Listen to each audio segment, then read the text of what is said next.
এবছর সরস্বতী পুজো দুদিন পড়েছিল, ফেব্রুয়ারির 2 তারিখ আর 3 তারিখ। ফার্স্ট দিন মানে 2 তারিখ আমরা একটু বেরিয়েছিলাম, গিয়েছিলাম খড়িয়প আশ্রমে। এই আশ্রমে 2 তারিখেই পুজোটা হয়েছিল।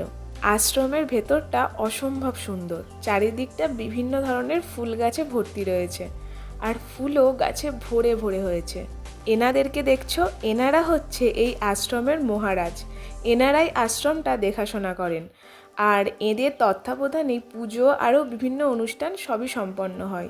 এখানে কিন্তু মা সরস্বতীর কোনো মূর্তি পূজা হয় না, মা শারদাকেই সরস্বতী রূপে পুজো করা হয়। আমি আগেও সরস্বতী পুজো এখানে এসেছি, এর আগে ভিডিও করেছি, সেটা আমার লং ভিডিওতে আপলোড করা আছে। যদি সম্ভব হয় সেই ভিডিও লিংক আমি দিয়ে দেব। আশ্রমে এখন কাজ চলছে, আশ্রমটি আবার শুভ উদ্বোধন হবে 1 মার্চ থেকে 3 মার্চ। যদি আসি তাহলে তোমাদের সাথে আবার ভিডিও শেয়ার করব।